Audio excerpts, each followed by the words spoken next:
In the headlines, reactions trail in re-emergence of former Vice President Atiku Abubakar as PDP presidential flag bearer. EFCC arrests former governor of Zamfara State on suspicion of involvement in 80 billion naira fraud. NCDC confirms 66 suspected monkeypox cases, 1 death.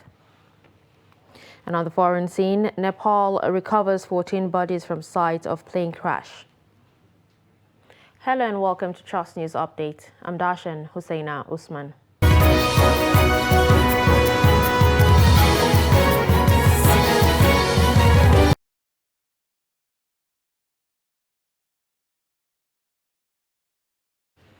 And we begin with politics. Emergence of former Vice President Atiku Abubakar as PDP presidential candidate is generating mixed reactions from political actors.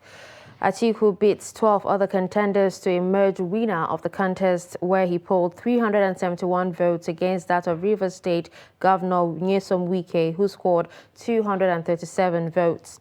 Former governor of Lagos State and a presidential aspirant on the platform of the All Progressives Congress, Bola Tinubu, has congratulated former Vice President Atiku Abubakar on his victory at the presidential primary of the People's Democratic Party. Tinubu, in a statement on Sunday, said he believes Atiku will be a worthy opponent in the 2023 presidential election. In the same vein, former governor of Anambra State, Peter Obi, who was Atiku's running mate on the platform of the PDP in 2019, congratulated him, saying he wishes the blessings of God upon him. Meanwhile, less than 24 hours after the PDP primaries, Governor Nyesom Wike is yet to react to the outcome of the party's convention and is also yet to congratulate the party's presidential candidate, Atiku Abubakar, over his victory. Prior to the commencement of the primaries on Saturday, Wike was one of the leading contenders for PDP's presidential ticket and has pledged to work with whoever emerges as PDP's presidential candidate during the primaries. Former governor of Zamfara State, Senator Ahmed Yarima, has described the call for zoning of the presidency to a particular region of the country a result of political ignorance. The senator, who stated this during a chat with members of the press on his intention to contest for the APC ticket to run for president, also added that the ignorance was also as a result of illiteracy, which is rife in the country. Yarima further explained that the law clearly states the requirements of an individual contesting any office in the land. The report.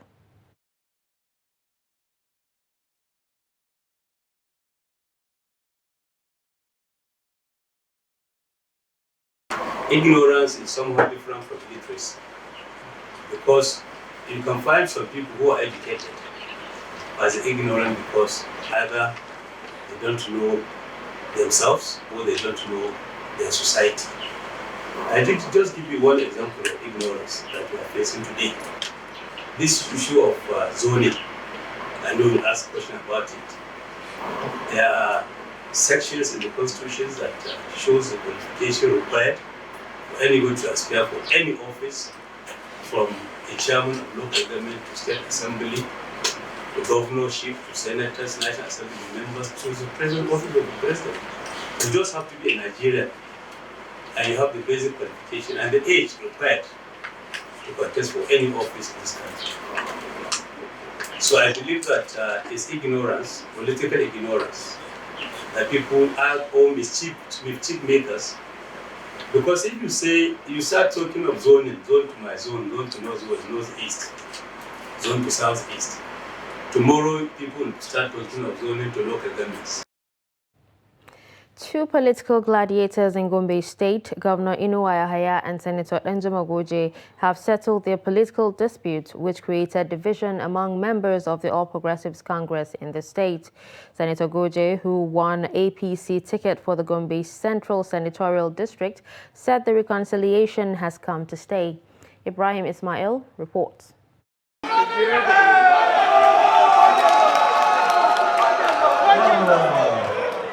This is a historic moment for Governor Inuwa and his former boss, ex-Governor Danjuma Goje, as they come together after a dispute that lasted for almost a year.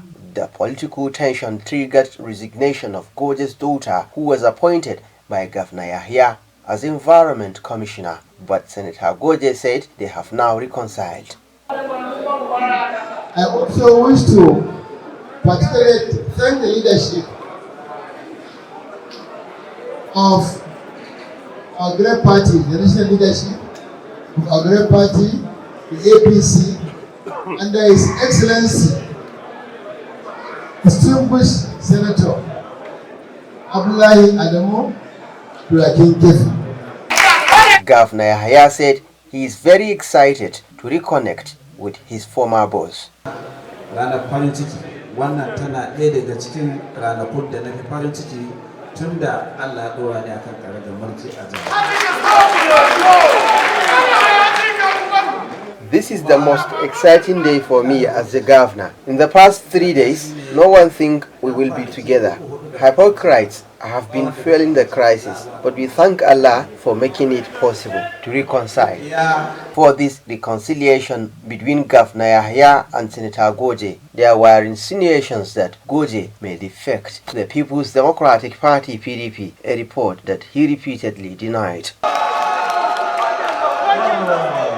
From Gombe, Ibrahim Ismail reporting for Trust TV. Still in politics, governorship primary elections in the two major political parties has come and gone in Katsina State with the emergence of party flag bearers. But many residents expressed mixed feelings on how the process is monetized, leaving those without money to watch from the sidelines. For instance, aspirants had consultative meetings with delegates before the primaries, and monies were suspected to have been given in exchange for votes for candidates vying for elective positions. Abdullahi Ahmadi tells us more. At least delegates had a good moment with elective political office seekers, including serving lawmakers, after a very long time. During these meetings, delegates enjoy monetary inducement. The money in exchange for votes occasioned by the struggle to cross the hurdles of the primaries may not be new in the state. Political watchers say monetization of political process this term is so appealing during the last primary election in the state. The way and the manner and the level money was used during the present political arena is very dangerous to the polity, to the leadership, and to the economic situation of the country. Because using money in politics is just a clear indication that the leaders are just buying delegates. It is very, very unfortunate that these things is happening in this country. This is seriously a threat to democracy.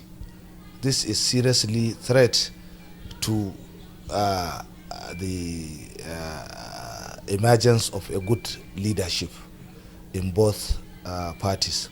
Observers said that the process should have allowed a level playing ground for all the aspirants, especially among the major political parties of APC and PDP. So you see, the way and manner the form are being sold to aspirants, that show and door for corruption.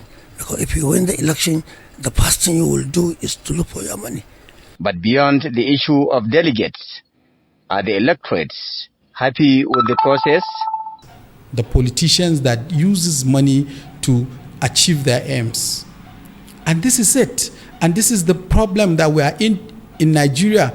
It is because they want to perpetually be in power. That is why it's a system.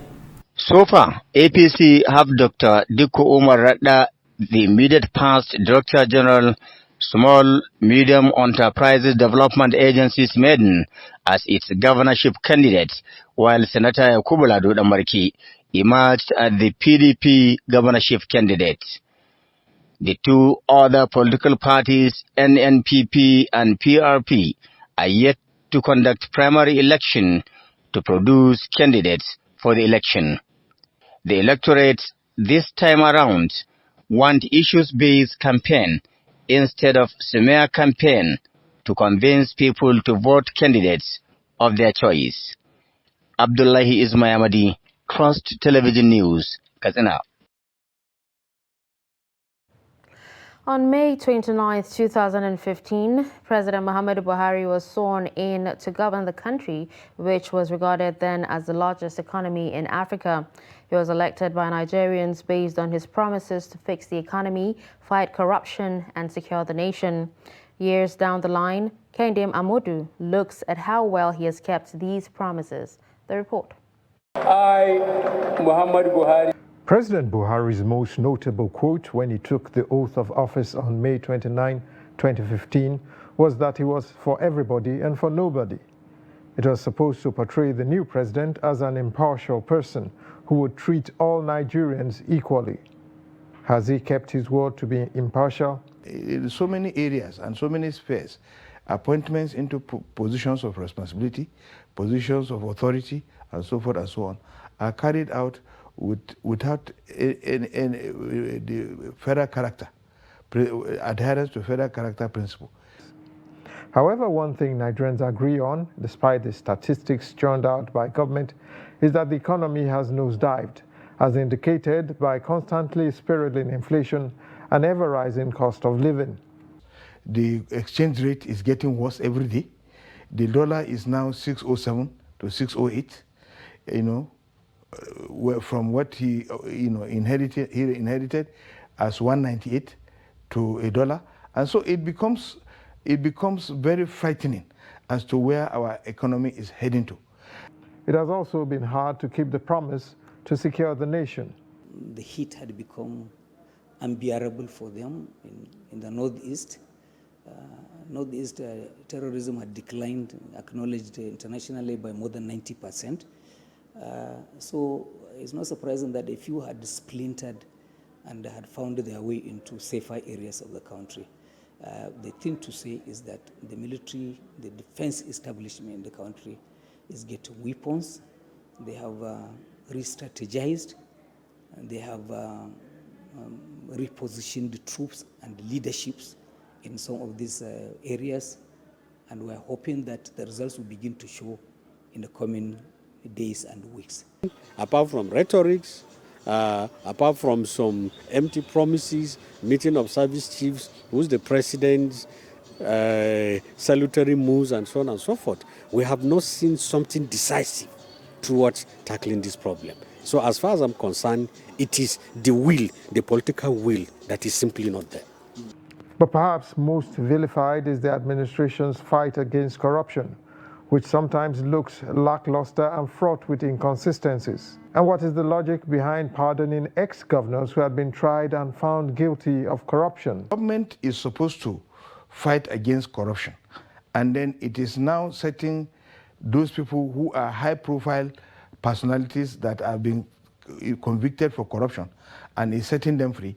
It means that there is no genuine and sincere methods of fighting corruption. The actual idea of fighting corruption was only for the attention of the media and for the attention of the society, which has been done. A lot of media trials have gone, but the courts have not been able to convict most of those people who have been charged to court. The moral, the tone has been changed. Even if we have not eliminated corruption 100%, it is unlikely that anybody can tell you that they have eliminated corruption by 100%. But the fact that there is a sense today in the country that there is right, there is wrong, and that corruption is wrong, it is not right, is an achievement, because in the past, people will not make any distinction between right or wrong. However, a statement released on Saturday by the Special Advisor to the President on Media and Publicity, Femi Adesina, described those looking at the Buhari presidency from the angle of challenges alone as revisionists. Mr. Adesina also released a fact sheet indicating the administration's achievements in developing roads, bridges, rail, aviation, and seaports. The president's spokesman said a lot more would still be done in the last 12 months in the life of the administration. Kehinde Amodu, Trust TV News, Abuja. Economic and Financial Crimes Commission has arrested former Governor Abdulaziz Yari in connection with the agency's ongoing investigation of the suspended Accountant General of the Federation, Ahmed Idris. Yari, a former governor of Zamfara State, was arrested on Sunday at his residence in Abuja, days after he won the ruling APC ticket for Zamfara West senatorial elections holding in 2023. The AGF, under criminal investigation, has been in the EFCC custody since May 16, facing investigators over allegations of corruption to the tune of 80 billion naira. According to the Premium Times, investigators who are working with the lead that the alleged conspired with others to steal public funds, which by his role he was meant to safeguard. According to the sources, suspicious transactions between Idris and Yari were in the area of 20 billion naira. You're watching Trust News Update. Coming up after the break. How family planning breaks home. Do stay with us.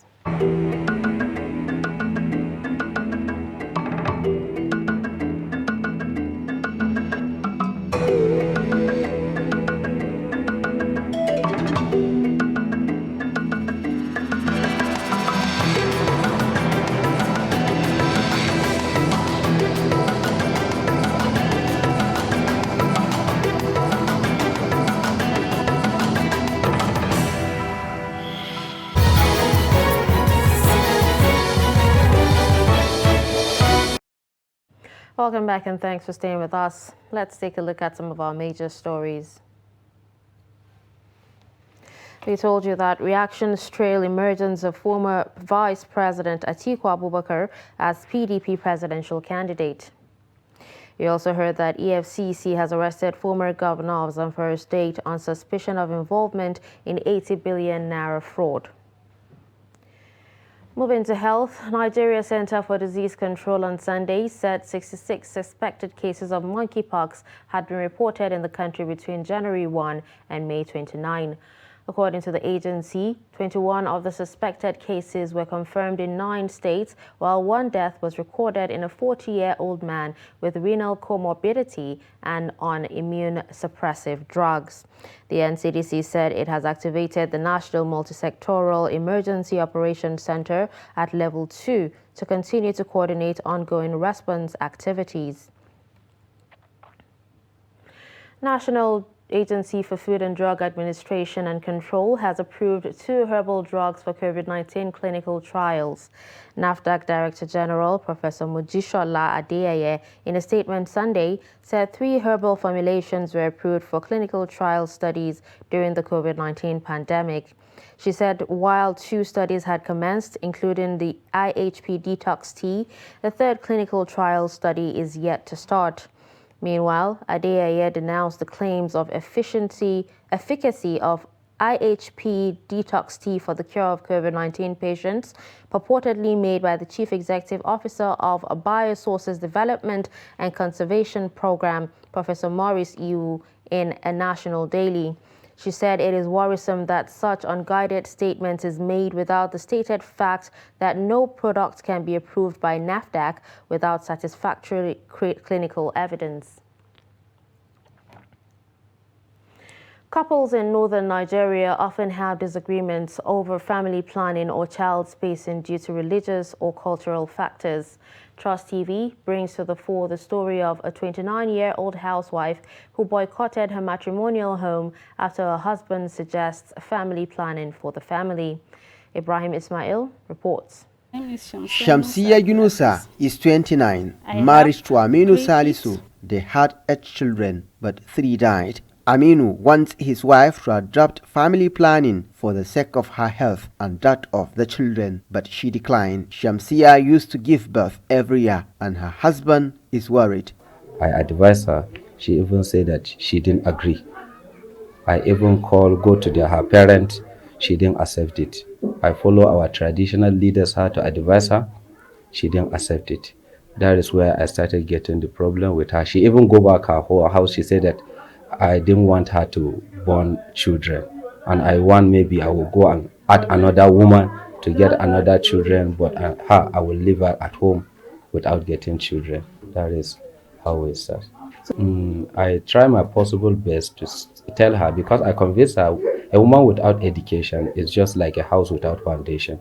I say that if she allow herself sitting down at home, and when another woman come to the house that she's educated, she's going to take over the house. And you know, women didn't want to see second wife at home. That is why she's convinced, and she said that she agreed. After boycotting her husband's home to protest against family planning, Shamsia had finally accepted after a series of pleas by her husband. So it's because I want to have more spacing for the child, for the birth. Yes, it helped me to take care of my children, and it helped us. It helped me and my husband through our financial sources. So now we don't have, as I am doing planning, I don't have money problem. The mother of 5 says after adopting family planning and subscribing to a 5-year child spacing procedure, she has witnessed improvement in her health and that of her last child, who now enjoys adequate attention. Shamsia and her husband are now advocates of family planning in Gombe. From Gombe, Ibrahim Ismail reporting for Trust TV. Away from Nigeria, rescue workers in Nepal have recovered 14 bodies from the crash site of a small plane that went down with 22 people on board. Spokesman for Nepal's Civil Aviation Authority, Dio Chandralal, on Monday said that the search for the others is continuing. There were 19 passengers and 3 crew members on board the Twin Otter aircraft operated by Nepali carrier Tara Air when it went missing on Sunday. It was on a 20-minute scheduled flight but lost contact with the airport tower close to landing in an area of deep river gorges and mountain tops. And finally, in sports, Abuja-based City Football Club beat Vista's Yobe Desert Stars Football Club by a lone goal in an NNL March Day 12 encounter decided at the Area 10 Sports Complex Old Parade Ground in Abuja on Sunday. In the Group A1 Northern Conference of the ongoing 2021-2022 Nigerian National League, City FC were without league action last weekend due to their post-match Day 11 encounter with Sokoto United. Speaking shortly after the game, the director of sports City Club, Moses Adam, who was not impressed about the narrow victory, charged the players to up their game for more victory. And with this, we've come to the end of Trust News Update. Don't forget to follow us across all our social media platforms. I'm Dashan Husseina Usman. Thanks for watching.